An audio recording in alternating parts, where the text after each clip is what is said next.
To understand what happened here, you have to go back much further than the Iron Age. Maiden Castle begins in the Neolithic period, the New Stone Age, when Britain was still a land of farmers who had not yet discovered metal. The first structure on this hilltop was built around 4,000 years before Christ, a causewayed enclosure, a series of interrupted ditches dug in rough circles, used for seasonal gatherings, perhaps for the exchange of goods, perhaps for ceremonies surrounding the dead. It was not a fortress. It was a meeting place. On the eastern side of the hill, around the same time, a burial mound was raised. It is a long barrow, an elongated oval of earth that still survives, though it sits now within the later ramparts. Archaeologists who excavated it in the 20th century found the remains of more than 50 people, buried together over several generations. The hill was already a significant place, a place where community gathered and where the dead were commemorated, long before anyone thought to defend it. The transformation of Maiden Castle into a fortress began around 600 years before Christ, at the start of the British Iron Age. Iron had arrived in Britain. With iron came harder tools, more efficient agriculture, and, crucially, harder weapons. The social world of Britain began to change. Land became something worth fighting for. Villages became more permanent. The hillforts rose. Over the next 500 years, Maiden Castle was expanded in stages that each generation of its builders probably could not have fully imagined in advance. The original hillfort enclosed only the eastern third of the hill. By the time it reached its final form, it had swallowed the entire hilltop. The defensive works are the most extraordinary feature. At the gateways, the two narrow entrances at the eastern and western ends, the ramparts were built into elaborate mazes. There is no straight path in. An attacker approaching the gate would have to turn, and turn again, each time under observation from the defenders above, losing momentum, losing formation, losing the crucial advantage of a running charge. The Durotriges were not amateur builders. The earthworks at Maiden Castle are the product of sophisticated engineering, worked out over centuries, improved with each generation. Inside the defences, roundhouses, grain storage pits, workshops for iron tools and bronze ornaments. The settlement at Maiden Castle was not merely a refuge of last resort. It was a proper town. At its height, it may have housed 4,000 to 6,000 people. The Roman invasion of Britain began in the year 43 after Christ. The Emperor Claudius sent for legions across the sea, the 2nd Legion Augusta, the 9th Hispana, the 14th Gemina, and the 20th Valeria Victrix. 100,000 men and their support trains, crossing from Gaul to a shore they could barely see. The campaign moved quickly in the east. The legions crossed the Thames, captured the tribal capital of Camulodunum, modern Colchester, and began to push outward. The 2nd Legion Augusta was given the southwest. Its commander was a general named Titus Flavius Vespasianus. He was 43 years old, a professional soldier of middle-class birth, steady and competent and unspectacular, qualities the army valued. No one watching him march his legion into Dorset in 43 would have predicted that he would one day be Emperor of Rome. His orders were to subdue the tribes of the southwest. That meant taking their hillforts. He took more than 20 of them in his campaign. According to the historian Suetonius, writing a century later, Vespasian fought 30 battles with the enemy, reduced to subjection 2 powerful nations, and more than 20 towns. One of those towns was Maiden Castle. The assault on Maiden Castle is not described in any ancient text. No Roman historian recorded it in detail. No British voice has survived to tell the other side. What we know comes entirely from the ground itself, from what the archaeologists found when they dug into it.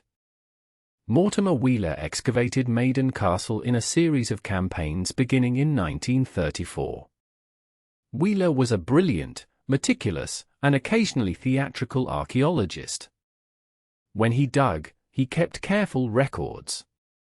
When he published, he wrote for a general audience as much as for specialists. What he found at the Eastern Gateway changed the way historians understood the Roman conquest of Britain. First, the ballista bolts.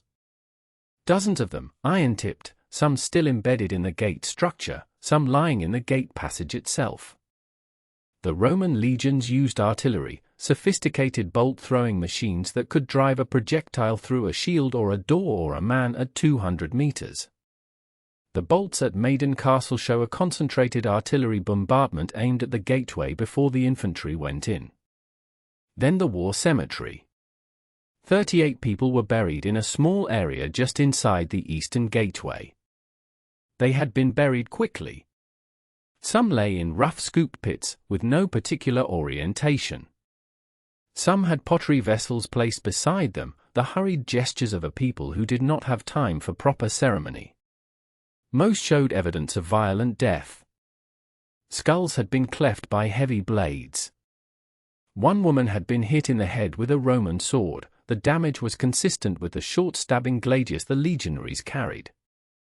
Several skeletons had Roman ballista bolts embedded in them, in the spine, in the shoulder, in the skull. One man had been struck so hard that his jawbone had been nearly severed from his skull. He had been buried with a joint of mutton placed beside him. Wheeler, excavating this row of graves in 1936, named them the War Cemetery. His interpretation, that these were the people killed in the Roman assault, buried by survivors before the Romans took complete control, has not been seriously challenged. What the cemetery represents is the archaeological fingerprint of a specific event on a specific day or night. A battle that left no written record, but left the dead. The aftermath of Maiden Castle's fall is written in the landscape. The Durotriges were not exterminated. They were dispersed. The hillfort that had been their home for centuries was abandoned, not violently stripped, but simply vacated. The roundhouses were not burned. They were left. Within a generation, the Romans had founded a new town at the foot of the hill, Durnovaria, which became Dorchester, which still stands today.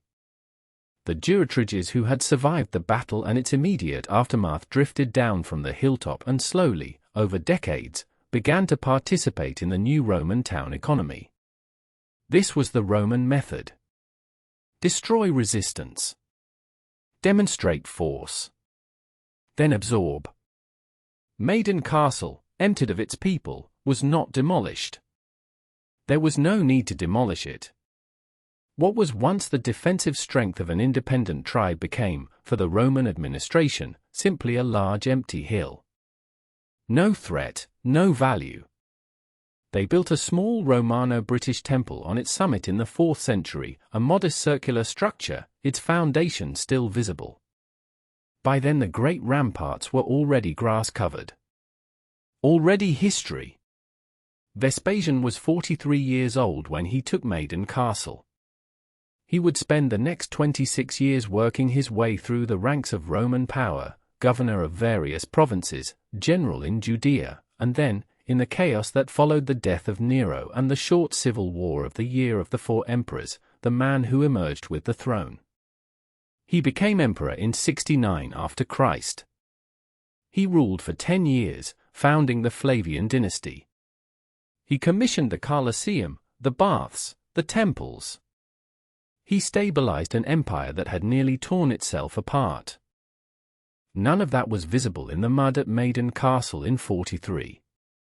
He was just a general doing his job, moving west, taking hillforts, keeping records for his commanding officer. What the record said about Maiden Castle, we do not know. It was one of 20-odd towns. A line in the campaign diary. A number of casualties on both sides, never counted. Today Maiden Castle is empty. The grass covers everything. The ramparts, 15 meters high at their tallest, are gentled now by 2,000 years of weathering, but still recognizable. The gate complex at the eastern end is still there, its switchback passages still traceable, still forming the same confusing maze.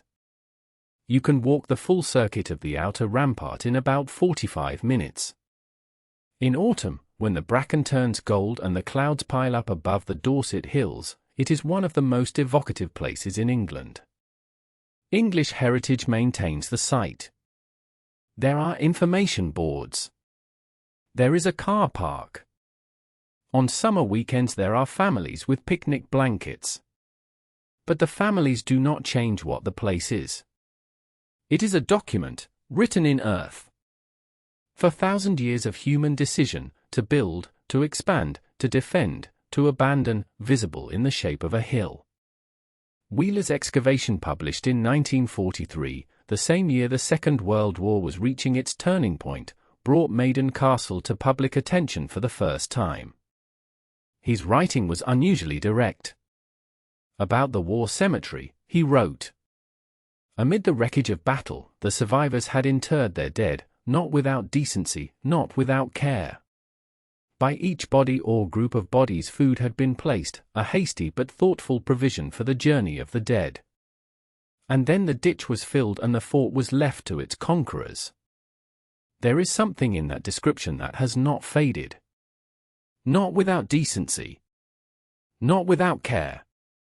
A war cemetery is, by definition, evidence of violence.